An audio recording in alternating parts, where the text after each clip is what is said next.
नमस्कार, आवाज समाचार देख रहे हैं आप और आपके साथ मैं हूं स्मिता रशाल। वक्त हो गया 4 बजे की तमाम अहम और बड़ी खबरों का, जिस पर करेंगे नजर, लेकिन उससे पहले नजर इस वक्त की हेडलाइंस पर।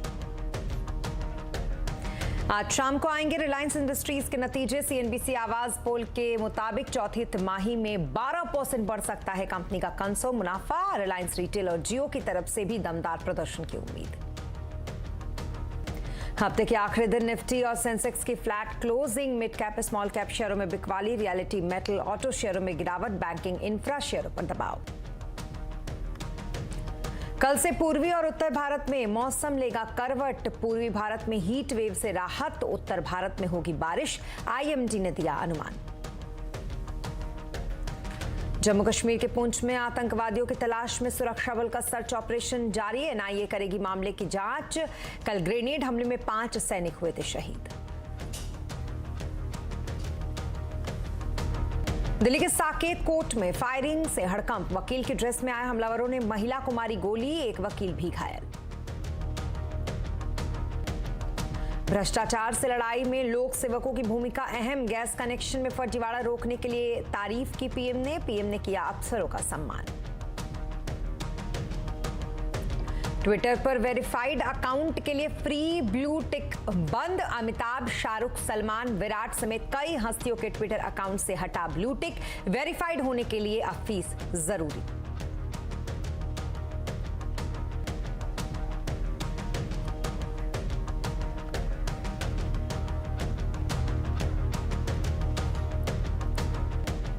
बुलेटिन में सबसे पहले बात करेंगे अक्षय तृतीया की। वो इसलिए क्योंकि इस बार अक्षय तृतीया पर सोने की जो चमक है वो पूरी भरपूर है। बीते कुछ सालों के आंकड़े को अगर देखा जाए तो सोने ने बाकी सारे असेट से ज्यादा रिटर्न भी दिया है।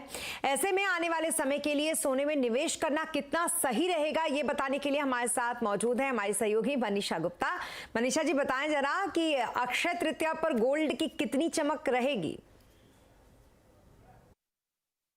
जी हाँ, अक्षय तृतीया इस बार वीकेंड पे है और 2 दिन का यहाँ पर मुहूर्त है और माना ये जा रहा है कि ज्वेलर्स यहाँ पर पूरी रात भी खुला रखेंगे सैटरडे इवनिंग को। तो आप जहाँ पे भी अपना सोना, चांदी, डायमंड, लैब ग्रोन डायमंड खरीदना चाहें उस सभी का यहाँ पर विकल्प है। अगर आप पिछला 1 साल देखें तो यहाँ पर अक्रॉस एसेट क्लासेस सोने ने आपको बेहतरीन रिटर्न दिया है। अगर पिछले 1 साल की बात की जाए तो सोना 20% चढ़ा है, चांदी 10%, और उसके मुकाबले अगर आप इक्विटी मार्केट्स देखें तो निफ्टी मिड कैप में 5% की तेजी है, बैंक निफ्टी में 16% की, तो निफ्टी 50 में करीबन 3.5% की बढ़त देखने को मिली। सेंसेक्स यहाँ पर 4% चढ़ा। रुपये में तो पिछले 1 साल में 7.5% की गिरावट भी देखने को मिली। और डॉलर इंडेक्स, जिसके बारे में इतना बड़ा हमने सेफ फ्लाइट टू हेवन आते हुए देखा, वहाँ पर भी सिर्फ आधे 1% की तेजी के साथ ही पिछले 1 साल में कारोबार होता हुआ नजर आया है।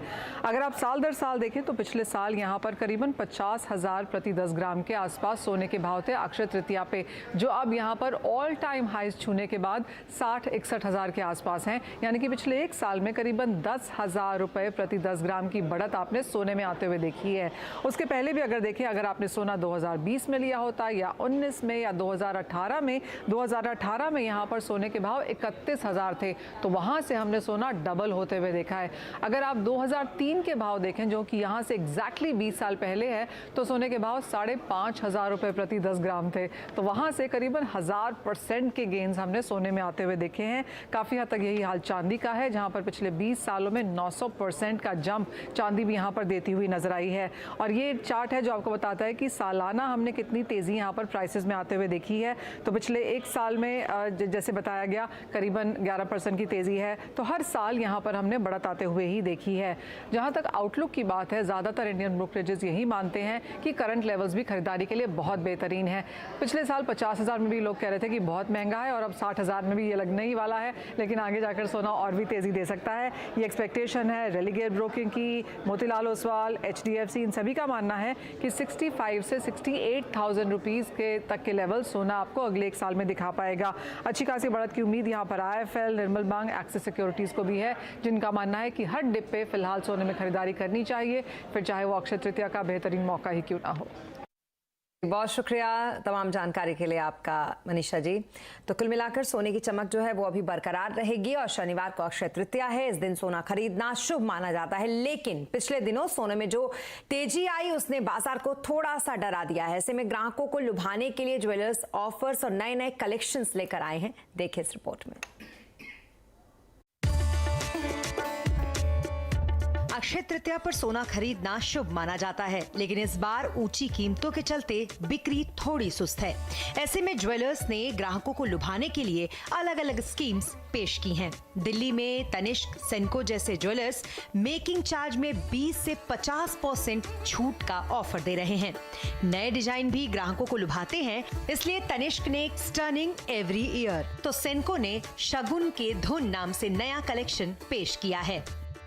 Best part is that gold का प्राइस जो भी हो ऑलमोस्ट 6,000 रुपीज के आसपास जो गोल्ड का प्राइस है इतना बढ़ गया है, but we try to make it as affordable and as designs which are sleek and modern.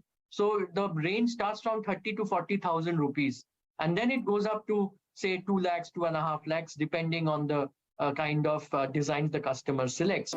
Gujarat में भी अक्षय तृतीया पर ज्वेलरी खरीदने का रिवाज है। यहाँ पर भी ज्वेलर्स की चिंता वही है, इसलिए गोल्ड और डायमंड ज्वेलरी पर मेकिंग चार्ज पर छूट के ऑफर्स यहाँ भी हैं। ज़्यादातर गोल्ड ज्वेलरी में 20 से 35% तक का डिस्काउंट लोग ऑफर करते हैं अक्षय तृतीया के दौरान, और डायमंड ज्वेलरी में 25 से 50% तक का मेकिंग चार्जेस में डिस्काउंट ऑफर करते हैं। वैसे हमने भी अच्छा ही ऑफर रख छोड़ा है। गोल्ड का जो रेट काफ़ी समय से बढ़ा हुआ है, पिछले 2-3 दिन से घट रहा है, लेकिन जो बढ़ा हुआ रेट है उसमें इन्वेस्टर्स लोग काफ़ी सारे दूर ही हैं, तो ये अक्षय तृतीया इन्वेस्टमेंट के तौर पे जो भी खरीदारी होने वाली है उसमें रुकावट या उसमें थोड़ी कटौती आ सकती है। अक्षय तृतीया पर हर साल सोने की अच्छी बिक्री होती है, लेकिन इस बार सोने की कीमतों के चलते ग्राहक और ज्वेलर्स दोनों ही पशोपेश में हैं। ऐसे में अक्षय तृतीया के साथ साथ ज्वेलर्स की उम्मीदें शादी के सीजन पर भी टिकी हुई हैं। अहमदाबाद से केतन जोशी के साथ दिल्ली से दीपाली नंदा। अक्षय तृतीया पर प्रॉपर्टी बाजार में क्या डिस्काउंट मिल रहे हैं और रियल एस्टेट में रिटर्न कैसा है, ये जानने के लिए देखिए शुभ निवेश शुभ प्रवेश गृह प्रवेश शाम 5:57 पर।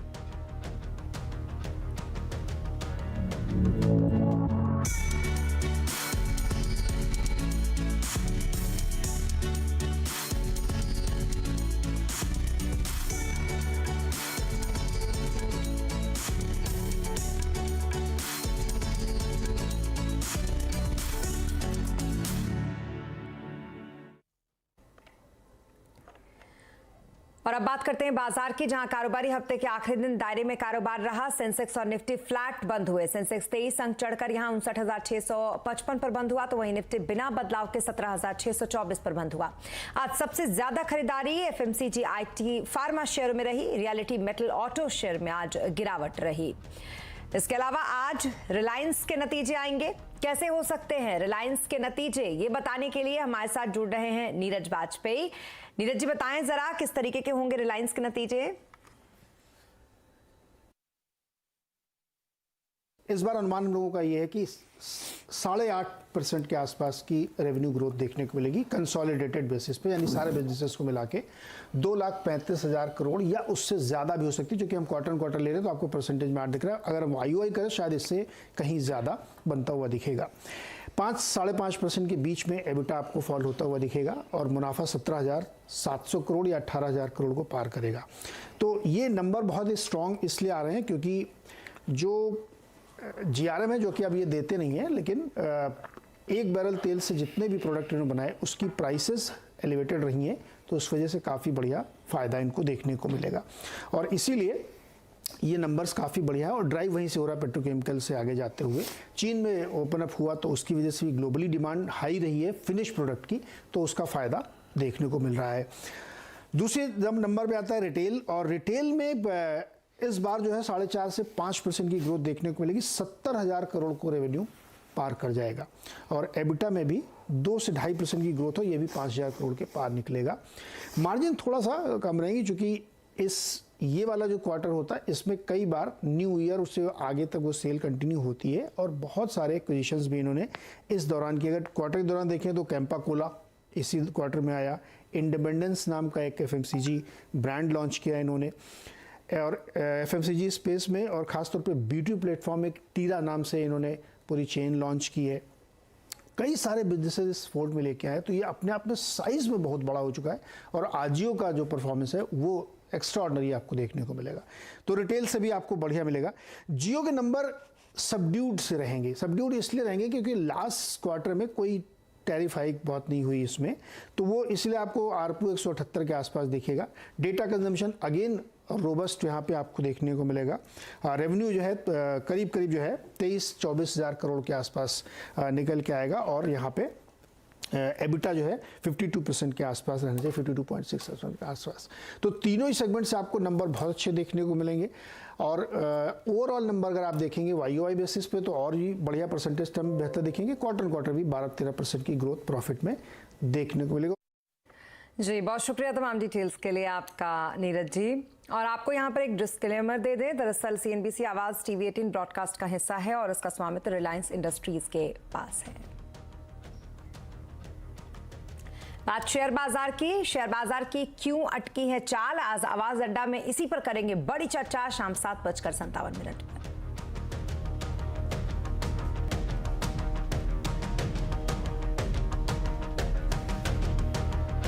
और पूर्वी भारत में गर्मी की मार झेल रहे लोगों के लिए अब थोड़ी राहत की खबर है। मौसम विभाग ने अगले 5 दिनों तक 3 से 5 डिग्री तक तापमान कम रहने की उम्मीद जताई है।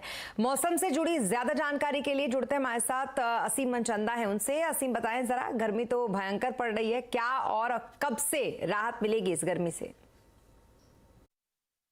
देखिए, पूर्वी भारत में पिछले 10 दिनों में हीट वेव देखने को मिल रही है। पश्चिम बंगाल, बिहार, उड़ीसा के कई जिलों में तापमान 44 से 45 डिग्री पहुंच गया, लेकिन मौसम विभाग के मुताबिक अब लोगों को जल्दी इससे राहत मिल सकती है। कल से तापमान कम होने की शुरुआत हो जाएगी, 3 से 5 डिग्री तक तापमान कम होगा। लेकिन अगर मैं बाकी मध्य भारत की बात करूं, खासतौर पर मुंबई और ठाणे में आने वाले दिनों में आपको उमस भरी गर्मी देखने को मिल सकती है। अब उत्तर भारत में अगले 2 दिन तक राहत लोगों को मिलेगी। हरियाणा, पंजाब, चंडीगढ़, दिल्ली, उत्तर प्रदेश में अगले 2 दिन तक बारिश हो सकती है, लेकिन उसके बाद फिर 2 से 3 डिग्री तक तापमान दोबारा से बढ़ने की शुरुआत हो जाएगी। खासतौर पे इसको देखते हुए उत्तर प्रदेश ने अपने जो बच्चों की छुट्टियां हैं वो भी जल्दी करने की शुरुआत कर दी है, लेकिन फिर भी आने वाले दिनों के अंदर उत्तर भारत में गर्मी बढ़ेगी और गर्मी से लोगों की परेशानी भी बढ़ेगी। जी बहुत शुक्रिया तमाम डिटेल्स के लिए आपका असीम। और 16वें सिविल सेवा दिवस के मौके पर दिल्ली के विज्ञान भवन में कार्यक्रम का आयोजन किया गया। यहां मुख्य अतिथि के रूप में पहुंचे प्रधानमंत्री नरेंद्र मोदी। यहां उन्होंने सिविल सेवा के 15 अधिकारियों को लोक प्रशासन में सर्वोच्च मानदंड स्थापित करने के लिए प्रधानमंत्री उत्कृष्टता मेडल से सम्मानित किया। ये मेडल उन अधिकारियों को दिए गए जिन्होंने पीएम गति शक्ति, आयुष्मान भारत, हर घर जल, आकांक्षी जिला और समग्र शिक्षा अभियान जैसे चुनिंदा सरकारी योजनाओं में उत्कृष्ट काम किए।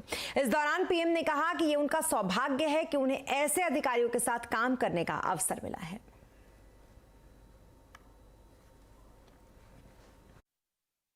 आज मैं भारत की ब्यूरोक्रेसी से, भारत के हर सरकारी कर्मचारी से, चाहे वो राज्य सरकार में हो या केंद्र सरकार में, मैं एक आग्रह जरूर करना चाहता हूं। देश ने आप पर बहुत भरोसा किया है, आपको मौका दिया है। उस भरोसे को कायम रखते हुए काम करिए। मैं आपसे अक्सर कहता हूं कि आपकी सर्विस में आपके निर्णयों का आधार सिर्फ और सिर्फ देश हित होना चाहिए। सौभाग्य है कि आप जैसे साथियों के साथ मुझे काम करने का अवसर मिला है। आप जानते हैं कि मैंने हमेशा कैपेसिटी बिल्डिंग पर कितना जोर दिया है। मुझे खुशी है कि आज आप सब सिविल सर्वेंट्स के बीच मिशन कर्मयोगी एक बड़ा अभियान बन चुका है। और सलमान खान ने दी अपने फैंस को ईदी, किसी का भाई किसी की जान फिल्म हुई रिलीज। बताएंगे पूरी खबर ब्रेक के बाद।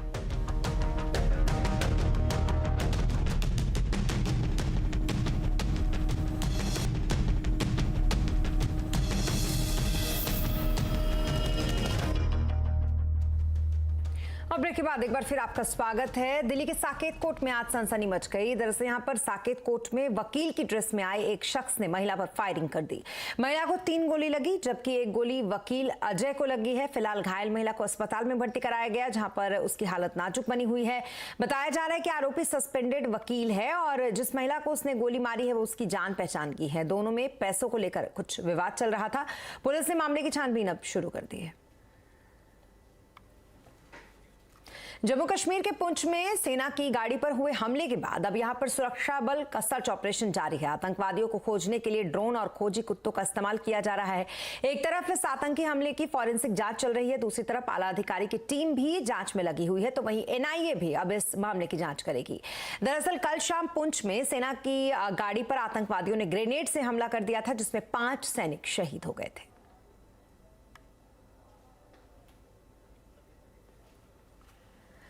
और इस खबर पर अपडेट के साथ हमारे साथ जुड़ रहे हैं समीर भट्ट। समीर, क्या कुछ अपडेट है इस वक्त आपके पास?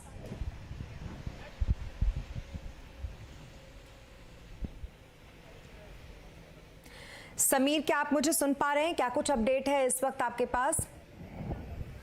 जी देखिए, मैं आपको बता दूं, अगर अपडेट की बात करें तो एनआईए की टीम अभी यहां से निकली है, तकरीबन आधा घंटा पहले निकली है और उस तकरीबन 1 घंटा वो रहे वहां पे जहां पे ये अटैक हुआ था कल। और इसी के साथ डीजीपी दिलबाग सिंह भी यहां पे पहुंचे, वो भी वहां पे ऑन स्पॉट पे गए जहां पे टेरर अटैक हुआ था कल। इसी तरह से ADGP Mukesh Singh, CRPF, BSF और इंटेलिजेंस एजेंसीज के बाकी ऑफिशियल्स भी अच्छी खासी तादाद में बहुत लोग वहां पे पहुंचे और उन्होंने वहां पे जो ऑफिशियल्स हैं वहां पे उन्होंने उस स्पॉट का दौरा किया जहां पे ये अटैक हुआ था कल तकरीबन 3 बजे के करीब। वहां पे उन्होंने पूरी चीजों को खंगाला, सैंपल्स जो वहां पे हैं उनको इकट्ठा किया गया। एनआईए की तरफ से जो सिक्योरिटी जो एजेंसी है, इन्वेस्टिगेटिंग एजेंसी एनआईए, उनकी तरफ से सैंपलिंग वहां पे कलेक्शन हुई। इसके साथ साथ उन्होंने पूरे एरिया का मुआयना किया और उसके बाद अब जो जिस टाइम मैं आपसे बात कर रहा हूँ इस वक्त बहुत ही एक बड़ी मीटिंग चल रही है डिस्ट्रिक्ट पुलिस लाइन राजौरी में, जहां पे डीजीपी चेयर कर रहे हैं मीटिंग को और उसमें पुलिस के साथ साथ इंटेलिजेंस एजेंसीज और सीआरपीएफ, बीएसएफ और बाकी एजेंसीज, ये जो ऑफिशियल्स हैं, टॉप ऑफिशियल्स, वो भी इस मीटिंग में शिरकत कर रहे हैं। देखिए, जो राजौरी बेल्ट का जो एरिया है यहाँ पे जिस तरह से आतंकवादी घटनाओं में इजाफा हुआ है, वृद्धि हुई है। आपको बता दें कि डांगरी में 1 जनवरी को अटैक हुआ था जिसमें 7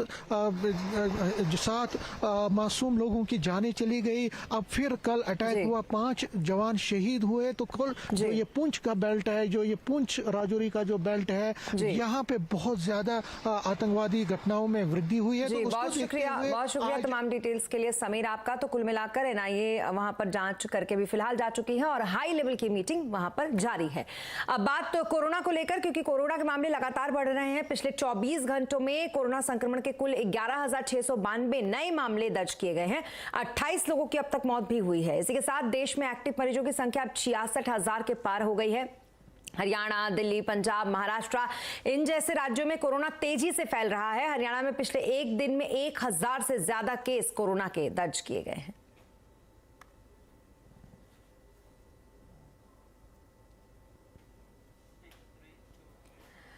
और हर साल की तरह